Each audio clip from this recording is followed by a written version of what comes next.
Hello, everyone, and welcome to the digital session, Grassroots Emergency Responders' Role in Building Peace, Stories from the Front Lines.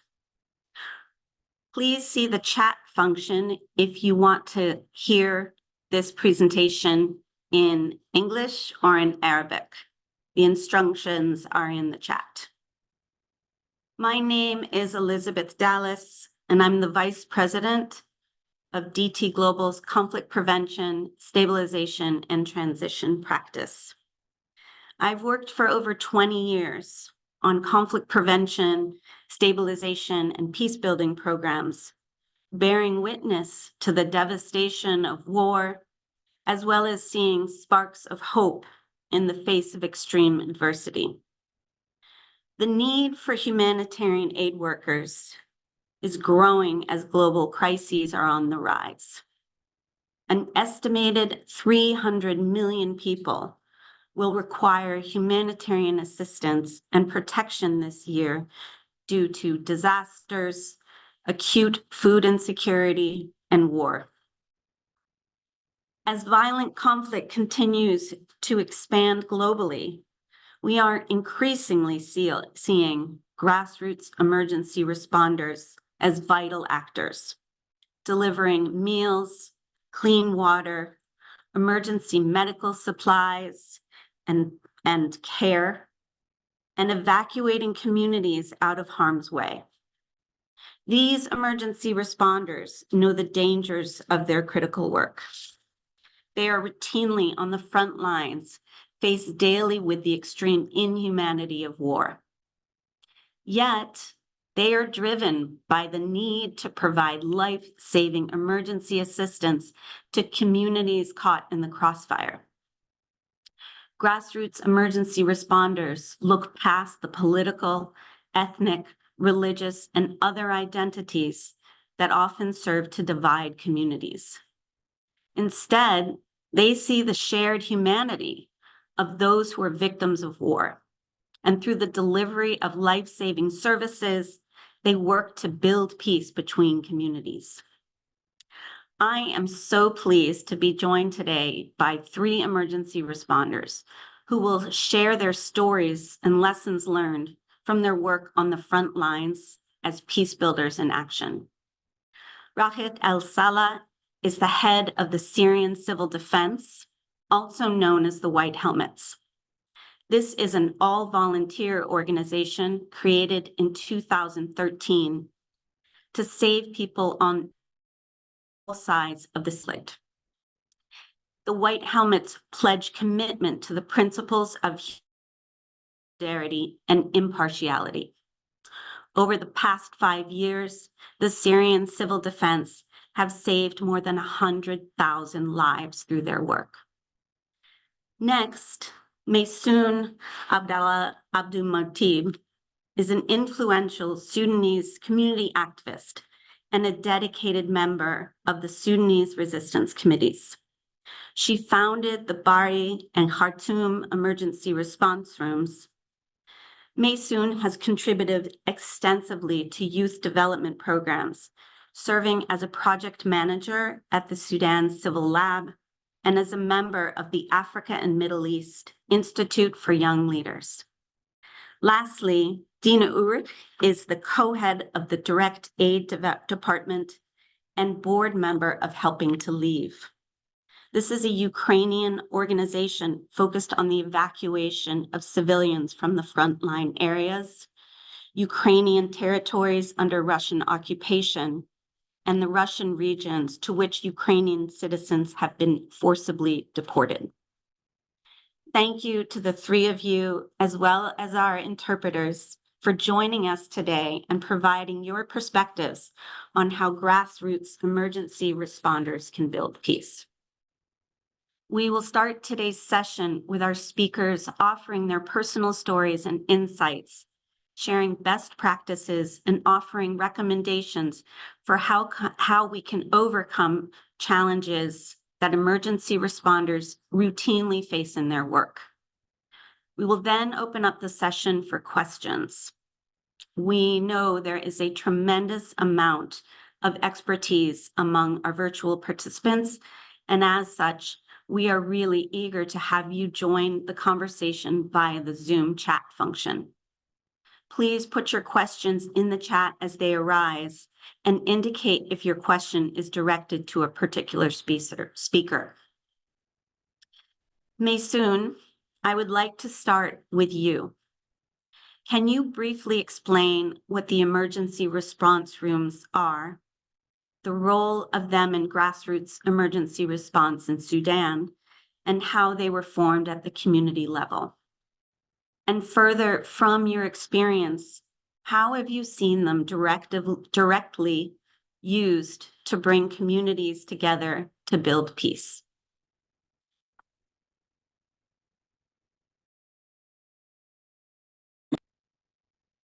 Welcome, everybody.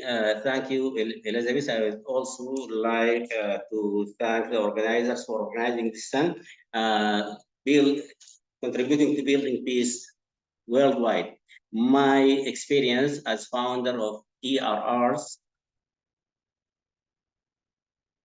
نسمعك يا ميسون، اختاري العربية وتكلمي، اسمعوك جيدا، أخي اختاري العربية ما تختاري الإنجليزية، لأنه تسمعيني أنت مؤكد، اختاري اللغة العربية في الخارطة عندك عشان تتكلمي في العربي. ميوت اوريجينال واختاري العربية عشان ما يدخل صوتي منك. Maysoon is asking whether you hear her, everybody, those who speak Arabic. Yeah. I am the interpreter. Yes, Ibrahim.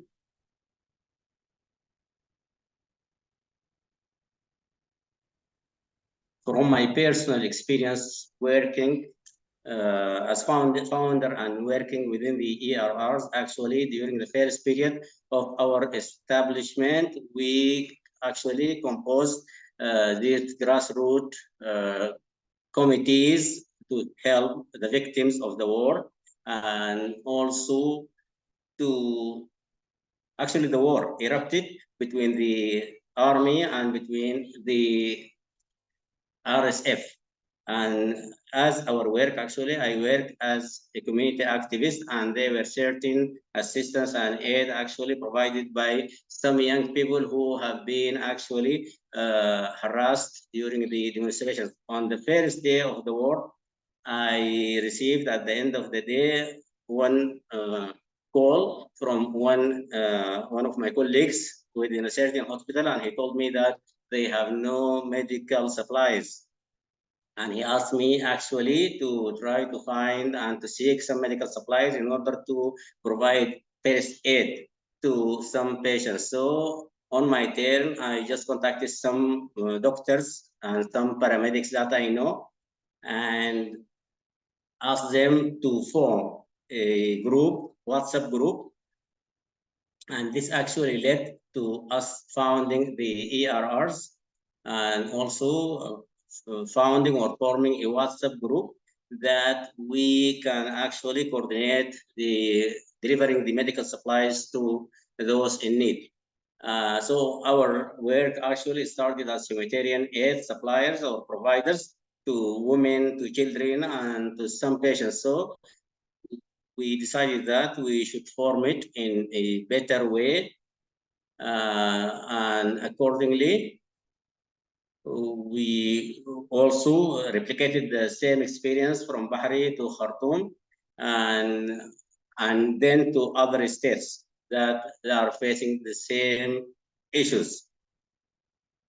Then also we tried to replicate the idea and to convince other people actually to form their own ERRs and to coordinate between Khartoum ERRs and other ERRs in other states in order to ensure safe corridors to evacuate patients and to evacuate injured people and those affected by the war. So the main idea was to support the civilians and to provide health services and to provide food to them, and also to evacuate them to safe areas, especially those who have been subject to bombardment and have been subject to shooting by the warring parties. And we have found that all NGOs and local NGOs have actually went out of Khartoum since the first days of the war. Therefore, we as Sudanese youth, actually, we have taken the initiative to provide assistance to our people.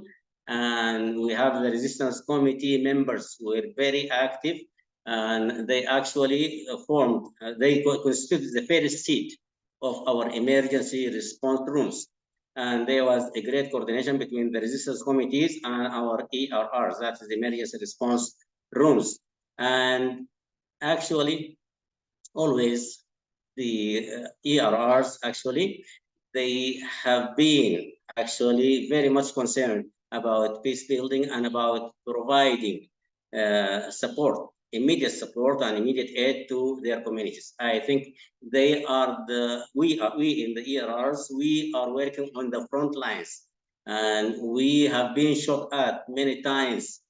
And while we were evacuating, actually, the victims of war. So we can consider ourselves as peace builders, and we deserve to be named or to be called peace builders. And other than that, our emergency response groups are not only in Sudan. Now there are certain youth groups in all over Sudan and also abroad, outside Sudan. They have been assisting the civilians, whether as IDPs within Sudan or as refugees in neighboring countries. So we are within Sudan and outside Sudan. We are providing food, health services, and also water connections to IDP camps and to all those who are in need, especially those who are caught on the front lines. During the post-war period, we'll be contributing very much to peace building and to restructuring of government institutions and to rehabilitation of our country. Now we are working on different fronts, on education front, on health services. We are also, some of our members are also providing psychological and social counseling to those in need within Sudan and outside Sudan. And they are doing this on volunteering basis without any consideration. They are not receiving anything for that. Thank you. Over. Thank you, Maysoon. Shukran. Thank you, Maysoon. I really appreciate your insights and especially the dangers that you are continually facing. It just amazes me, and truly you are a peace builder. There's no doubt in my mind. Dina, I'd like to turn to you next. Your organization, Helping to Leave, organically grew out of the need to evacuate people from war-torn regions in Ukraine, inaccessible to government actors and security forces. How does your organization acquire access to evacuate civilians? And in what ways do you see your work building peace in communities that are largely closed off and marginalized? Yeah, thank you so much. So my name is Dina Urich-Terenchis. I'm representing the Ukrainian NGO Helping to Leave, and I'm super grateful to be here today to share our vision with you. And I'll just start with a little bit of context because Helping to Leave is a very new NGO. We spontaneously started as a group of activists. It was just a group chat in one of the messengers that appeared on the first day of the full-scale invasion of Russia into Ukraine on the 24th February of 2022. And at that time, we were basically just helping Ukrainians get away from the shelling out of the country. Mostly to Europe. We were just searching routes, crowdfunding to buy tickets for buses, trains, and so on. And then rapidly, our group chat became viral, and we gained around 10,000 participants of the group in like a couple of weeks, all asking for help. So we created a Telegram bot where people could write requests for help so that receiving requests in this bot, we could systematize and somehow properly organize our work. And as a result of that, as early as beginning of March 2022, so just 10 days after the full-scale invasion, we started receiving requests from areas already occupied by Russia, as well as from those Ukrainians who were deported, mostly at that time from Mariupol city. And at that time, we genuinely had no clue what to do because there was no protocol. There was absolutely no access of INGOs or national NGOs to those regions. But those requests were growing and piling up, and we just realized that we need to do something. So we just kept talking to the people who were in the temporarily occupied territories through the chat. They were sharing their stories, their horrific experience of what was happening to them. And that's how we got to know that the Russian occupants were basically punishing, prosecuting people for trying to help each other or for any so-called horizontal activity because it posed threat to their domination. So we knew accounts of people being arrested just for like feeding the cats in the neighborhood or taking care of the elderly, as this was considered unsanctioned volunteering. So we realized that we could not even think about trying to self-organize people to move out in columns of vehicles. Also, because at the beginning of the full-scale invasion, there were a lot of reports of people trying to evacuate themselves and them being shot, despite the fact that this was clearly civilian transport with all the necessary markings. So what we understood is the key message that it was extremely dangerous and still is to organize things inside occupied territories, just relying on some person that would be there physically, like a center of the network that could be coordinating things on the inside. So as an organization, we chose the path of remote coordination. But that was getting more and more complicated because the Russians were cutting out the network signal. So that means that just to make a phone call, people had to either climb a roof or a tree or go to like a neighboring region, which was around an hour and a half drive on roads that were devastated by war and tanks. All this just to find connection, to call their relatives who are in safety, not under occupation, to tell that they're alive.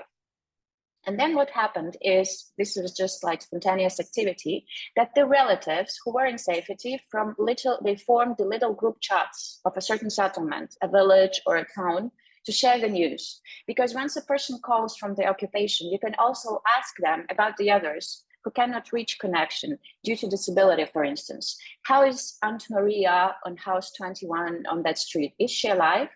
And the relatives were constantly exchanging the news that they were getting in that little group chat, just to help each other keep up with the crazy uncertainty about the fate of their loved ones. So there were hundreds of those little chats of each particular settlement. So at that time, I personally at Helping to Live was leading the group for Kharkiv region that was under occupation.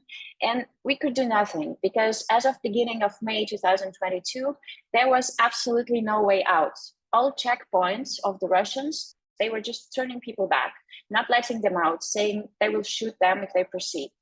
So we could not help people inside the occupation, but we were still making a list of those that were needing help. We were putting down their contact details, their names, their addresses, everything, just in case that some opportunity arises, some corridor opens. And then together with a group of my colleague volunteers, we were monitoring all those local chats. We were reading thousands of messages daily. Some of them were quite mundane, you know, like someone's cow died, someone started planting potatoes, but occasionally we found gemstones. For instance, a message saying, today, Uncle Alexander and his family tried to evacuate through this particular checkpoint and they were blocked and turned away or taken to the basement. Or today, a car went down this specific road between two villages and the car exploded, people died, the road is mined, you cannot use it anymore. So based on those scarce bits of information, we started creating our own map where we pinned the location of checkpoints, mine drones, and so on. And then by monitoring the chats on the 23rd of May, 2022, we accidentally got to know that the occupants, for some reason, let out a group of 30 women and kids through a pedestrian checkpoint near Kharkiv, where they had to walk on foot through the gray zone to get to the Ukrainian control side. So we immediately found a woman that was part of that group and asked her about all the details, like how did she get to the checkpoint? What was the route of the car so that we knew that the road was not mined? What exactly did the occupants tell her on the checkpoint? And it turned out that they spontaneously let out that group of women and kids because they were basically begging so much, and they didn't let out others. And they told them to come next Monday and we will let you out. So that's the only info we had at that time. That was not an official humanitarian corridor approved at any level of interstate negotiations. But then after internal discussions within our team, we figured out that we had to share that information anyway with everyone who was on our waiting list. Because like I told my team personally, if I was trapped inside occupation, willing to get out, I would like to get all the available information of all the options, and then I would make an informed decision myself, whether I risk to try and get out by this spontaneous corridor or I stay and wait for something official to happen, which was already highly unlikely at that time. So what we did was we sent a carefully constructed message to everyone on the waiting list. That was around 200 people, with all the details, emphasizing that this was not an official corridor, but rather a de facto way out that worked for a group of 30 people. And then the next day, our chat bot nearly crashed because this information was all over those local chats of relatives, and they passed that further and further, and the number of requests for help grew like as a snowball. So we realized that we had to coordinate, because if all those people arrived to that one checkpoint chaotically, that would be a pure nightmare. So remotely, through messages, through relatives, we started organizing the columns, setting up times and places for people in each settlement together and start moving towards the exit point together. The timing was rather easy to set because that was just basically the end of the curfew. It was 6 a.m. at most of the settlements. And as for the place, we were just asking the first person from that particular settlement, what is a place most people know, like a market, a post office or something, and if there's no Russian checkpoint nearby. So just in 4 days, by Thursday, we had a list of over 1,000 people planning to evacuate on Monday. And then we realized that we have to inform the Ukrainian authorities of what is going on to coordinate properly. And as we're a grassroots organization, we literally knew no one at the time. By bare miracle, somehow, we got a contact from the Ukrainian Ministry of Reintegration of the temporarily occupied territories that were responsible for the corridors. So we informed them of the columns that are going to be moving on Monday at the specific time, of the routes of those columns to ensure ceasefire, at least from the Ukrainian side. And also we teamed up with the local volunteers groups in Kharkiv city at the Ukraine controlled side so that they could meet people when they will be walking out and transport them by buses to Kharkiv city, because the distance from that checkpoint to the city was actually over an hour drive by car. But then Monday comes and we still do not know anything. We don't know if the Russians will let anyone out, how would they react to those huge columns, and what is going to happen. At 8 a.m., I got the info that the total line is already over 150 cars full of people waiting near the checkpoint for the occupants to make their decision. At 10 a.m., we started getting first messages saying, we passed, we are in free Ukraine, thank you so much. And this was a complete thrill for all our team. So by the end of the day, that Monday, over 1,800 people passed through that corridor in one single day, as compared to 30 just a week before that. We celebrated, but not for long, because the next day the news spread all over the place and we got 1,000 more requests for evacuation just in a single day. My team grew from 5 people to 50 people in 2 weeks. We started planning more complicated logistics with overnight stays for people coming from remote settlements, different drivers, and so on and so forth. This corridor worked through the 3 months of summer 2022, and in total, over 16,000 people managed to escape occupation via this pedestrian route. And the media poetically called it the road of life. A lot of things we developed back then, we still use now as our work continues. Now, monthly, we still receive around 500 requests from occupation to evacuate, but now this road to freedom is so much longer because it goes through the territory of Russia and Belarus, and it takes around 2 or 3 days to evacuate. Helping to Leave will keep doing this as long as we can, because the need is huge, and unfortunately, as these are non-governmental controlled areas for Ukraine, only NGOs like ourselves can do something. So thank you for your attention. I wanted to share that story of remote coordination today with you. And if you feel like it, please support our efforts because we still depend heavily on crowdfunding. Thank you. Thank you, Dina. I think your story and those obviously also of Maysoon and Raed definitely show the creativity and flexibility that's required in this, constantly needing to shift and rapidly adjust to as the changing environment. So thank you for your work on that and thinking through how to do it so quickly. It's certainly that the bot clearly is a methodology to be expanded on. Raed, given the Syrian civil defense is one of the longest standing grassroots emergency response organizations, can you reflect on how you've seen the organization evolve over the years in response to crises? And what experience have you had in directly helping to build peace in some of the war-torn communities in Syria? Thank you very much, Maysoon. Thank you, Dina, for sharing your stories, inspiring stories. Actually, there is no doubt that in the regions in Syria, when people took out to the streets and started chanting slogans of freedom in 2011, the situation was completely different, and we were looking forward to a country that respects democracy and human rights. However, the Syrian regime's response at the time was to deny people services as a collective punishment against the communities that stood up against the government and against the emergency law that lasted for 5 or 6 decades. Denying people services also resulted in creating community groups and community organizations to respond to emergencies. So it's like I'm listening to my story and the situation in Syria 10 years ago, and I listened to Maysoon's and Dina's stories.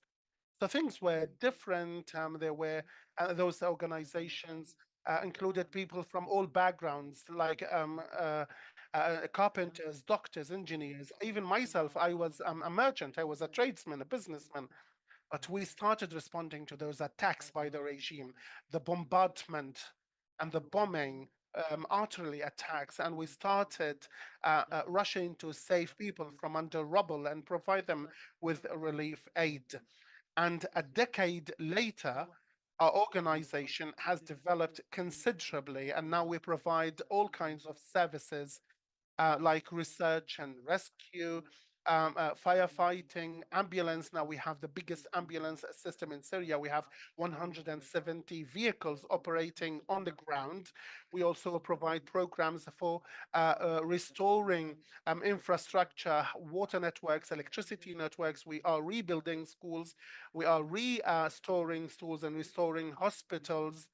In addition to that, because we were amongst the first responders, because we had cameras fixed on our helmets. So we were able to document those attacks that our communities and our society were subjected to, particularly so after the intervention or Russian intervention that also began to bomb infrastructure. And we started condemning the Russian attacks and bombardment of the infrastructure in Syria. So we now are an organization that has presence in 5 countries around the world. We have 3,800 volunteers working.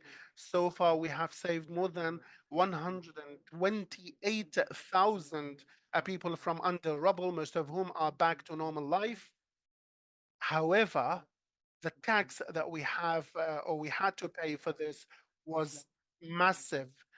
310 volunteers have lost their lives, particularly as a result of the double attacks that the Russians used as a military strategy, where they would bomb an area and wait for our rescue teams to arrive. And once the rescue teams arrive, they would bomb the area again, that same spot one more time, so that these people lost their lives. So we have been able to achieve a lot. And a lot of people tell us that we have achieved a lot by saving the lives of 128,000 people. But what I'm saying, but for me, the achievement is to provide hope amongst people who lost hope, who lost heart.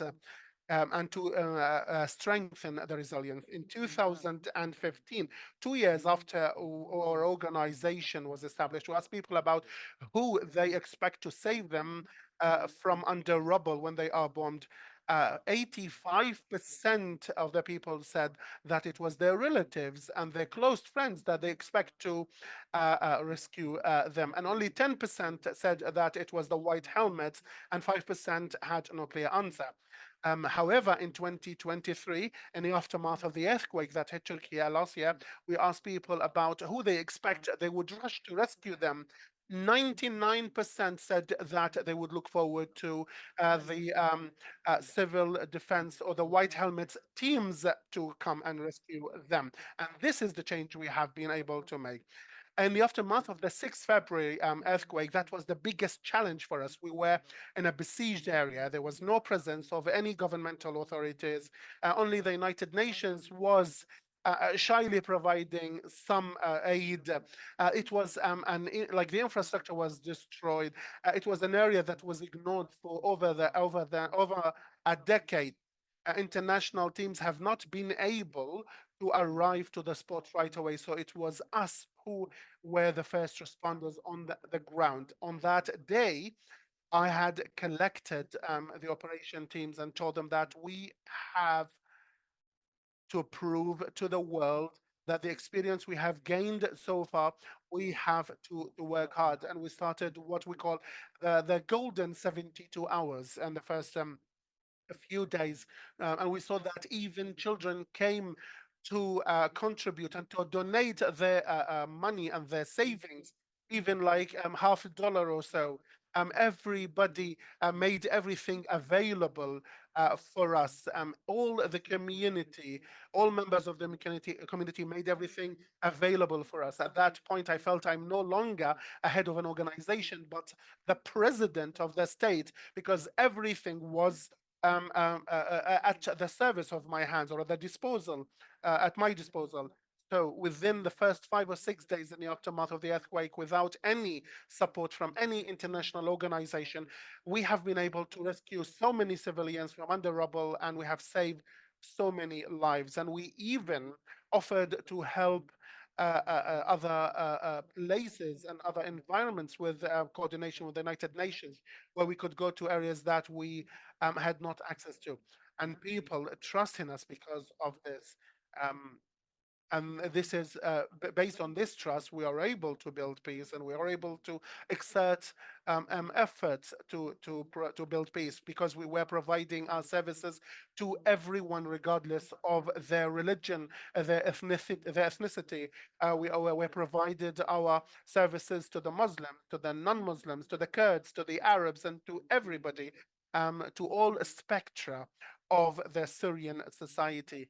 And now we can say we have been able, and we are able to build peace by saving children, because by trying to save our country, by saving the children, Syrian children from under the rubble, this is what we are trying to do. I hope that the White Helmets message can get through, and we have a clear slogan that is a verse from the Quran, and says, "He who spares the life of one person is like the one who spares all humanity." And this is our slogan, and this is our motto that we use to build peace everywhere. Over. Thank you, Elizabeth. Thank you. Thank you, Elizabeth. Thank you. Your story is amazing, and it really is a model for grassroots emergency response. And you just emphasize the critical nature and the vital need that your organizations collectively, all three of you, provide in building trust, which, as we know, is so critical to bringing forward social cohesion, building back the social fabric, and really starting to build back peace. So I see some common threads here, which are emerging in terms of almost developing a community of emergency responders that can be learning from one another, because there are definitely some insights that can be taken away. I am going to take the liberty of as the facilitator of this panel and ask each of you a question, and then we'll turn it to the online participants to join the conversation. Please do put your questions in the chat function so that we can be sure that Maysoon, Raed, and Dina can see them and respond, and we can continue the dialogue. But for the first question, I'm going to turn to you, Dina. And what do you see as some of the greatest challenges facing emergency responders, and how do we address these challenges moving forward? Yeah, thank you. Thank you for the question. So when I was talking before, I was focusing in our activities on the occupied areas of Ukraine, but our organization also works on the front lines on Ukraine-controlled side, evacuating people from the deoccupied areas. And I just wanted to take my chance to just confirm once again what Raed says, that what the Russians do and how they actually hit the missions that come to the rescue after the first hit. This is what we see constantly in Ukraine today. So this is the strategies that they use all the time. Just wanted to see, I don't know how to say it, just to support and say that we share the same thing. So as for the challenges that we're facing, if we're talking about evacuation from the temporarily occupied areas, the idea is that no international organizations or donors or whoever would want to kind of get into that, because it is so related to the Russian economy currently, because the way out goes through Russia. So if in 2022 we were able to evacuate people directly through the front line from the Ukraine non-controlled areas to Ukraine controlled areas, this was much easier. But now there's absolutely no corridor. So the way out, the only way out, is through all the occupied areas, through Russia, through Belarus, and then to the corridor back to Ukraine. And people do not have money for that, because it costs around 350 euros per person, all that kind of journey. It takes 2 or 3 days. And because on this way, they basically have to pay tickets to the things like Russian railways, Russian buses, and so on, because they cannot fly by air. This is considered to be kind of interaction with the Russian economy, which drives most of the great organizations that provide funding away. So basically, most of this activity is now carried out only on crowdfunding.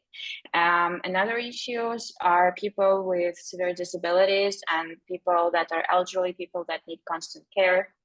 After we bring them back to Ukraine-controlled side, there's a severe lack of help even after they return, and a lot more attention could be given from the international organizations, and a lot more help could be given to evacuating of those most vulnerable groups of people.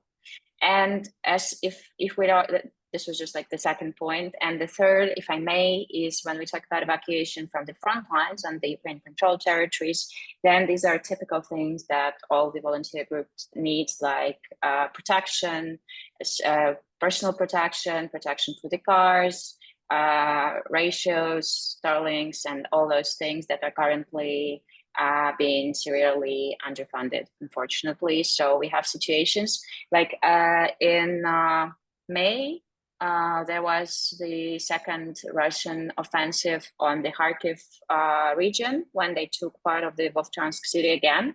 And we had situations when the volunteers were going to evacuate people on minibuses that are quite old and that are in the very, troublesome condition, followed by a BBC reporter in a fully protected car that was shooting the the documentary. And this was actually happening in our eyes because the funding of the emergency actors is actually still quite insufficient. There has been a lot of improvements since 2022, but that there's still challenges that we're facing. Yeah, so that would be my response. Thank you, Dina. That is very helpful.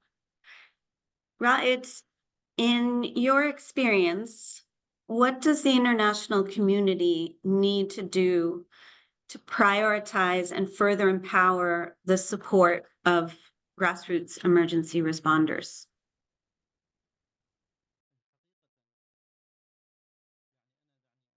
Actually, there is no doubt that the international community, unfortunately, has failed in many places, in many conflict areas worldwide. This we have witnessed in Ukraine, and we have witnessed in Sudan, in South Sudan, and in Syria as well. This failure.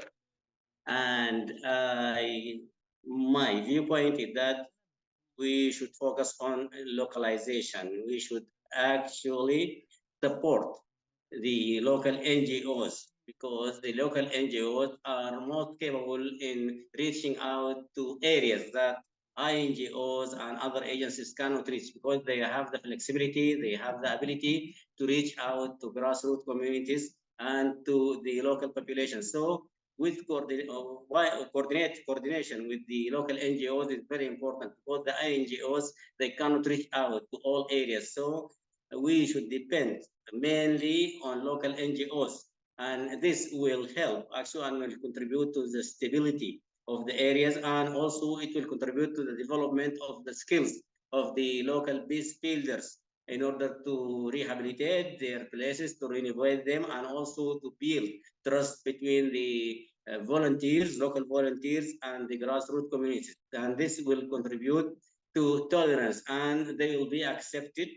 The volunteers will be accepted, and the trust building is very important for the humanitarian aid. So, and the trust actually is between the local NGOs and the grassroots communities who are receiving or are beneficiaries of the aid. So I always say that the international community and the NGOs actually, they should coordinate, and they should depend mainly on the local NGOs, because they are more capable to reach out to the local communities and to those in need, and they know better their areas, they know better who are vulnerable groups, and they can reach out to areas that NGOs cannot reach. Thank you. Over.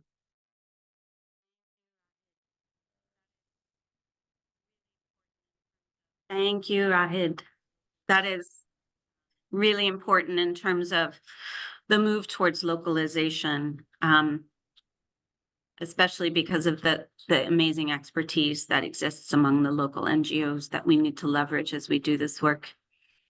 Maysoon, drawing from your experience, and as we see global crises on the rise, for instance, in Palestine right now, and as other areas become increasingly dangerous in West Africa and throughout other communities, what aspects can and should be replicated in those other contexts to build peace within communities? And what lessons learned can the emergency responders take away from the experience that you have had through the ERRs, the emergency response rooms?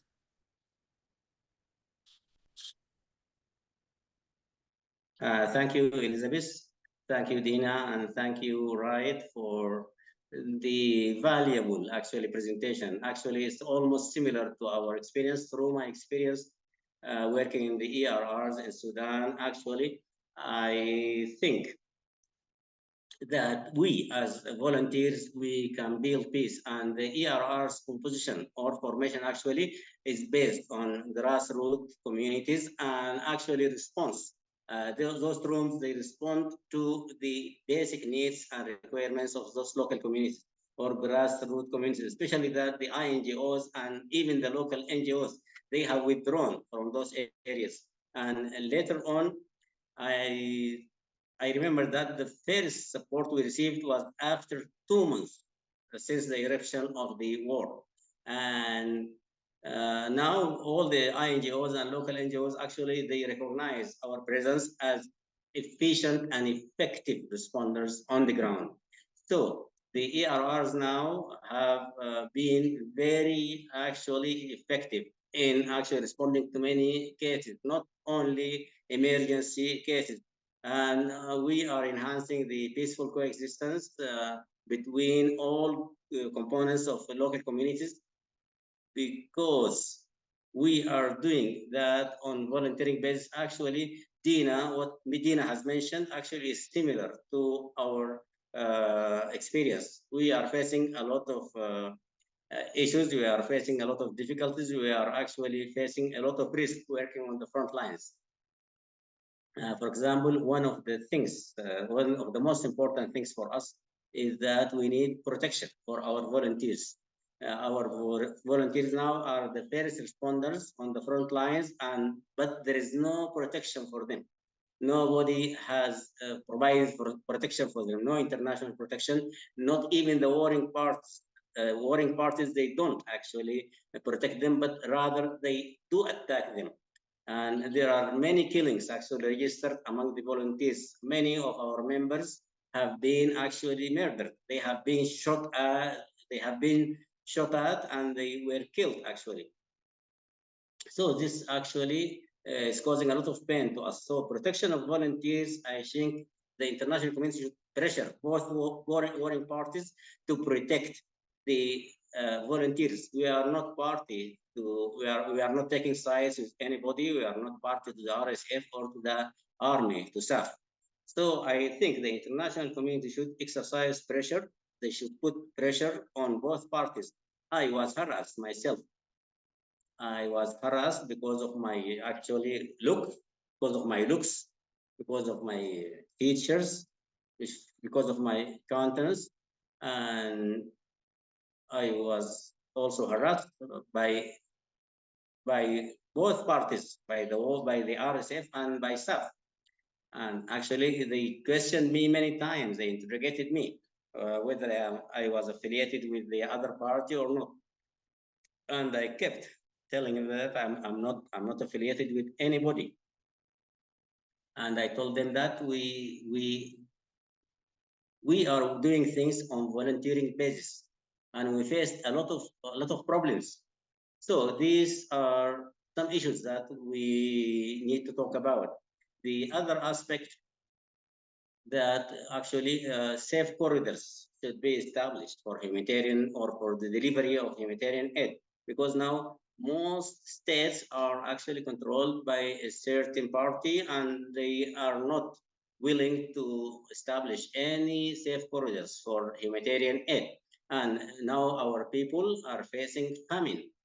Now people are hungry, and we receive actually calls to provide or deliver aid, but we cannot access those communities. We cannot access certain areas because they are controlled by one party or the other. So I think the international community should do something about this. And another point, that many diseases now are there. Spread of disease is also a problem, and we cannot cover all the needs and requirements of the communities. Now our youth or volunteers are working on providing clean water, actually trying to dispose of corpses, of dead bodies, so even of explosives. This is a problem. Demining, this is not our job. But we were compelled actually to clean certain areas from the bombs, from the shells, remnants of the shells. So this is the role of the actually government and of the specialized NGOs or the specialized local NGOs. But also at hospitals now we have cholera. We have cholera spreading. We have many cases reported in Khartoum, and we actually couldn't deal with it. We cannot deal with cholera cases because also now there is eye infection there, widespread in Khartoum, and it's also about eye drops. Our eye drops are not there. We cannot supply eye drops, and we cannot receive.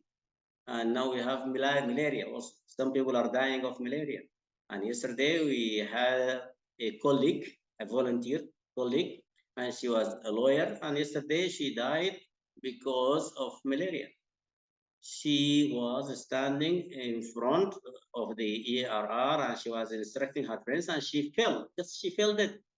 So these are all issues that I think we should find solutions to. Also, the funding and the support, the funds or the support, the supplies that we receive actually are according to the donors' perspectives and according to the INGO perspectives. An organization that's working in healthcare services, they provide certain supplies according to their priorities. But we need the INGOs actually deliver aid according to the needs of the local communities, not according to what they do or what they think that is suitable according to or suitable to what they do, what activities they do or fund. Sudan now is facing a real problem. And there is a real crisis there on the ground, and the international community actually is looking at the war in Sudan as a tribal conflict or as a war between two parties. I don't think this is right. The thousands of people now in Sudan, they have been displaced, forcibly displaced. Some people have lost their jobs. So the international community should actually provide aid to those people. They should actually initiate advocacy campaigns against the war. Actually, the international community should exercise pressure on both parties to stop this war. And also, humanitarian aid that we think should not only be confined to Sudan. We have now people in refugee camps in neighboring countries. In Ethiopia, people are dying. Sudanese people are dying. They are living in forests and they don't have food. We have in Uganda, people in the camps also, they are dying of hunger. They are dying of diseases. So we need actually support the IDPs, the migrants outside Sudan. There is no education now. There are no health services in Sudan. So for both within Sudan and outside Sudan. Also, I think that we should actually establish a network for responders that they can exchange knowledge and experiences among themselves, and they can also try to create some type of solidarity among them and to actually exercise or to coordinate with INGOs and with international donors to help their communities. And also, we need the international community also to put pressure clearly on the government and on the RSF so that we can contribute to peace building in our country. Last point, and I always say that we need to stop the war. We need to put an end to this war in order for us actually to have our country back, to build a democratic government, and in order to allow our young people to work as peace builders. Thank you.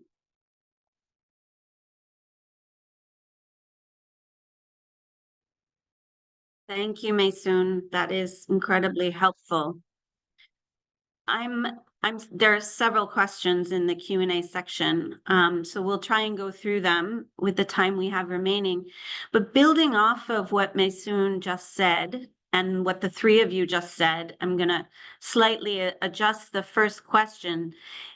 Maysoon, you did just talk about the importance of coordination and communication mechanisms between grassroots emergency responders. So given the three organizations we have represented here, and knowing that there are many others out there in different contexts, how would you like to have seen, or how do you want to see moving forward, the three of your organizations together with others, coordinating, communicating, expressing lessons learned, etc.?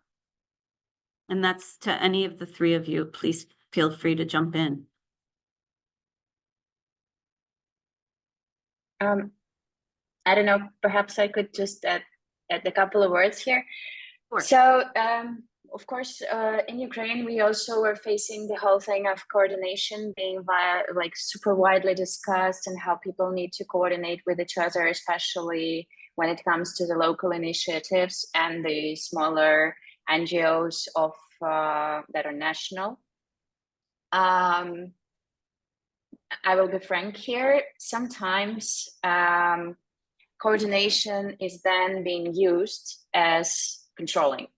So in certain contexts, certain actors that have more power, that are either affiliated with the government or that are have more cash, as from international donors or international organizations, they initiate the coordination process that in fact leads to a probe, an attempt to control. Especially when we're talking about evacuation from the front lines, where access is something that can be provided or not to certain groups of certain volunteers. So that is why my comment would be that coordination is extremely important, but when we are talking, it's coordination between the actors, not someone coordinating others.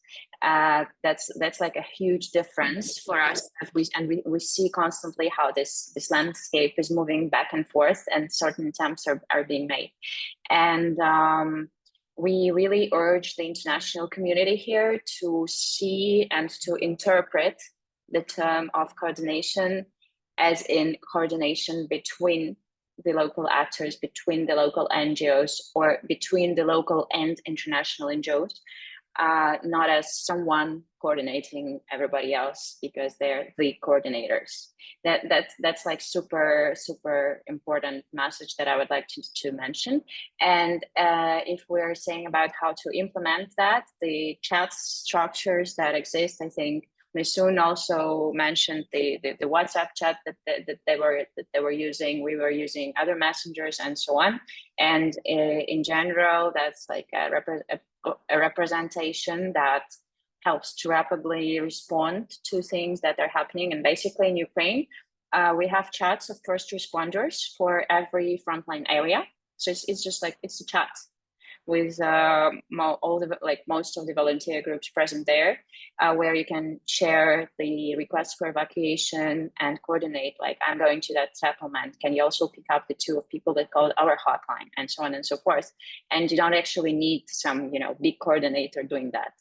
But of course, that kind of challenges the system a little bit, where coordination is seen as something that has to be, big and funded and stuff like that. But that is important. And I would end here perhaps to let the others also express their opinion. Thanks.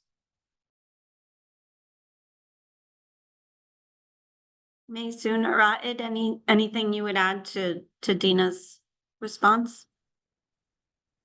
There is no doubt that لا coordination شك موضوع mechanisms have to التنسيق be الآليات clear and التنسيق أن يجب أن straightforward, تكون يعني as well as واضحة apparent, which وشفافة ensures that لأنه ما يضمن information الوصول and حقيقة data is المعلومات shared بشكل and acted upon صحيح properly, وبشكل دقيق. يعني working موضوع with other العمل organizations and other دائما آليات institutions التنسيق ما بين is a المؤسسات complicated هي thing, دائما ما because تكون those معقدة، organizations لأنه and institutions المؤسسات have تكون different من خلفيات backgrounds. مختلفة، So I وخاصة know that, for يعني أنا example, أعتقد أنه chat groups غرف on WhatsApp and الواتساب other والدردشة applications can be helpful at the هي أكيد beginning of work. تكون مفيدة في However, بداية local العمل، ولكن organizations يعني need تحتاج to المنظمات develop their المحلية إلى coordination تطوير mechanisms in آلياتها order to بالتنسيق cope with حتى the work of the تستطيع أن international تواكب institutions. عمل And also المؤسسات they الدولية، needed to أيضا have حتى access to تستطيع proper أن تحصل على funding. التمويل There should بشكل be جيد developed وبشكل مناسب. work يعني هناك mechanisms آليات عمل متطورة after the يجب first أن step يكون I يعني always بعد recommend الانطلاقة الأولى.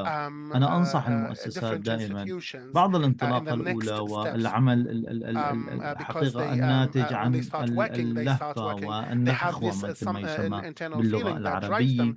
to نحتاج work بعدها and this إلى is a sense of تنظيم help. However, أنفسنا، in the نحتاج next إلى step they هيكلية should إدارية coordinate واضحة their work تساعدنا and على formalize more work آليات in a اتخاذ more proper القرار manner so that الصحيح they are وآليات able to take التنسيق or make الصحيحة، the right وهذا decisions, and this helps يساعد them to reach ويساهم out حقيقة to the في donors, whether the الوصول local إلى donors or الجهات international donors, and المانحة this إن helps كانت also المحلية أو الدولية، with وهذا يساهم في موضوع أيضا إيصال achieving and أعمالنا working on إلى the الجهات ground, الفاعلة and الأخرى، وهذا يساهم أيضا more في importantly, the استدامة sustainability of الأعمال. our work. لذلك This is why التطوير building وبناء and developing القدرات local للمؤسسات organizations is المحلية one of the هو things أحد أهم that الأمور التي contribute تساهم to في creating إنشاء آليات developed and تنسيق sophisticated متطورة coordination mechanisms وفاعلة that تستطيع من can خلالها ensure تحقيق استدامة sustainability of the work of these المنظمات local المحلية. organizations. Over.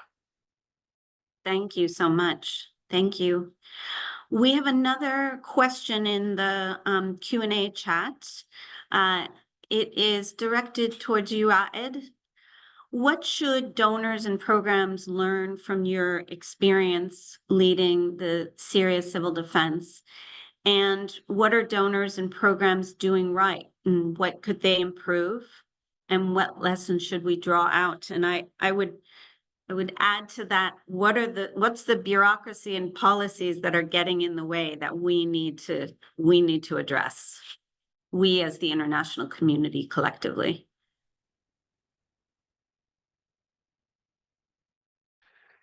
This is a very and extremely important question indeed. On the 9th of February 2023, I was in a press conference 3 days in the aftermath of the earthquake, and I talked a lot about bureaucracy and red tape, even to the international coordinator, Mr.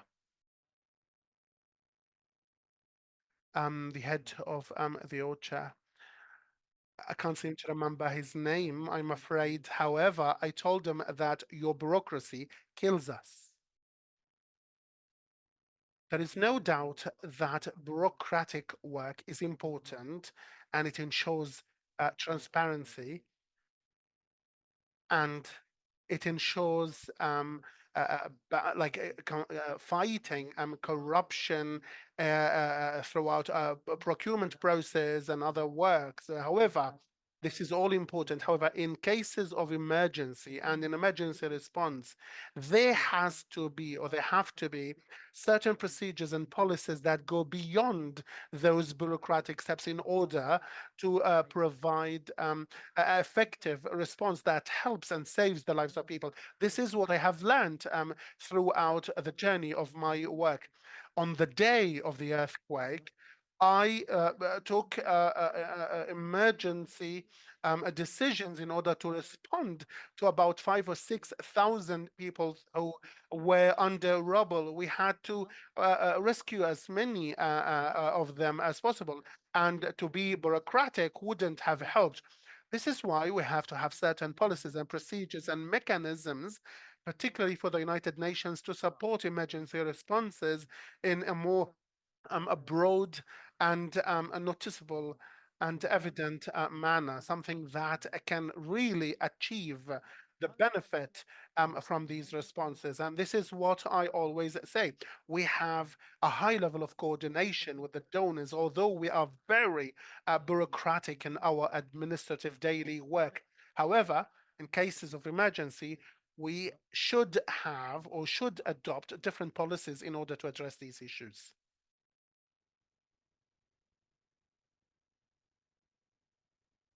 Thank you. Maysoon, Dina, anything to add regarding the pulling away the bureaucracy and policies and all the other hurdles that get put in your way?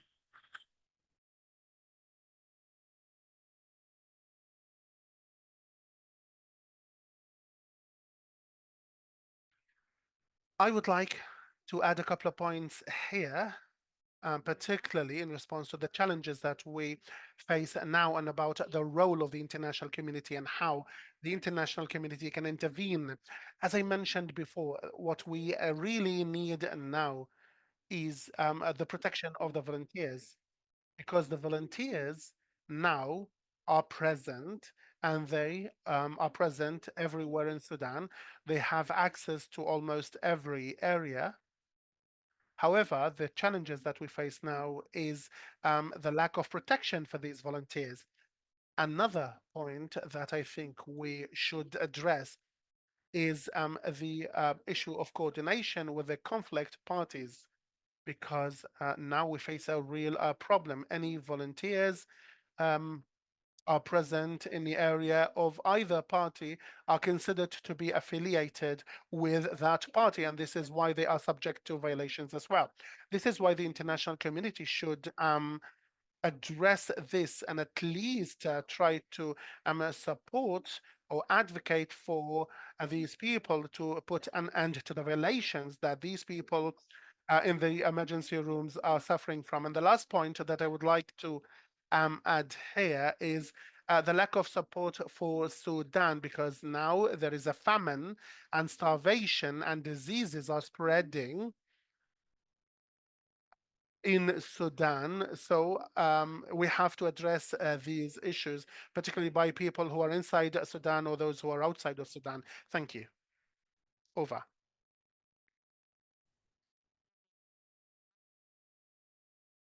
Thank you, Maysoon. I am noticing that there is a hand also in the chat. Andrew Sinclair, are you able to hear me?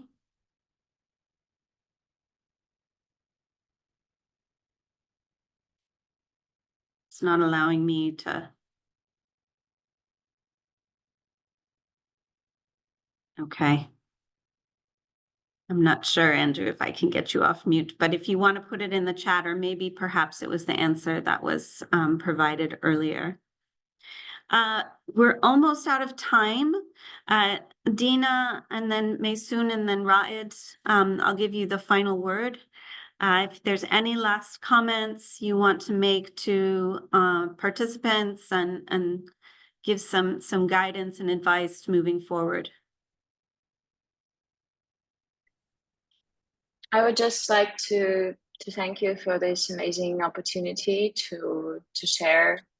And actually, it's been a tremendous pleasure to meet my colleagues who spoke today. Raed, Maysoon, so much respect and support to everything you're doing. And I truly believe that talking to actors that do similar things around the world and sharing our practices would be super, super beneficial. So I would like to not lose contact. And thank you once again for organizing this, Elizabeth, and thank you. And I really hope that things are going to start changing. We hope. Thanks. Thank you, Dina. Maysoon, any last thoughts? Thank you, Elizabeth. Thank you, Dina, and Raed. Thank you for sharing your wonderful experiences.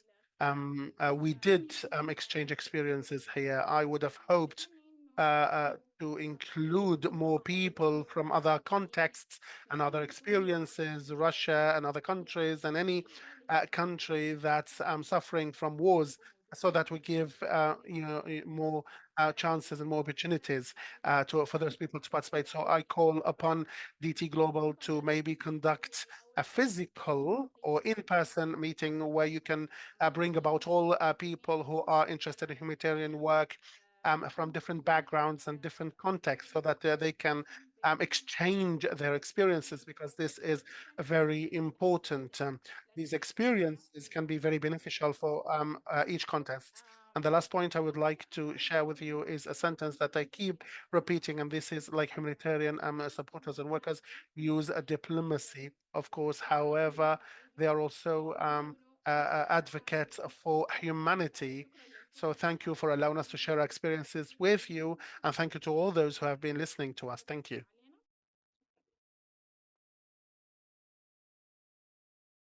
Thank you. Thank you, Maysoon. Raed, any last thoughts to share?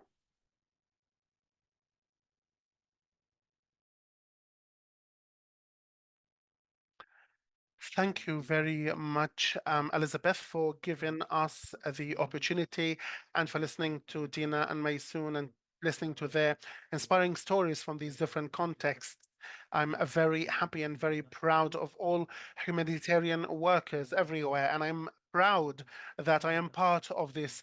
And the last word I want to share with you, or the last point I want to share with you, is that there is no doubt that the whole world is suffering from a lot of conflicts, and there are hotspots everywhere in Ukraine, in Sudan, in Gaza, in Myanmar, and a lot of other places where conflicts are ongoing. So what I would like to say is that we have to adopt a peace-centered methodology and a peace-centered approach in order to support stabilization around the world. And people have to be wiser in taking decisions about starting wars and to keep the civilians out of these problems. I am surely against of the Ukrainian people, against the Russian invasion, and I am, of course, advocating for the people in Sudan and the people in Gaza and the people in Myanmar. It is high time that the humanity has or had worked on achieving peace. And it's time for us to sit at the negotiation table and put our arms and weapons aside. Thank you very much. Over.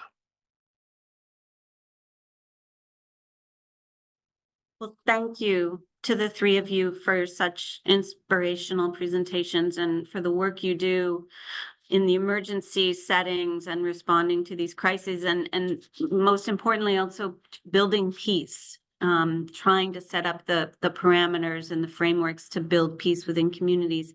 It does sound to me, from all that you're saying, there is a need for grassroots emergency responders, community of practice, shall we say, pulling these different organizations together to learn from one another and figuring out how we can create a platform where donors and policymakers can hear directly from all of you to see how we can be doing this better, but also just sharing between all of these different grassroots organizations, what has worked, what hasn't, where are we going, what are new methodologies, and how can we increase flexibility in these responses. So thank you for joining us today. Thank you for sharing all of your insight and your recommendations on how we can enhance and support you in your work. And a special thanks also to the Alliance for Peacebuilding for providing us this forum, for having this really important discussion. And we look forward to sharing it with the rest of the peacebuilding community who will be able to access this after. But thank you once again. And thank you for all of you for staying up late, especially Raed, which is now it's after midnight for him. So we really appreciate your time. And thank you, of course, to Ibrahim and Ahmed for your great interpretation. So have a wonderful day to the rest of you, and we'll see you soon. Thank you.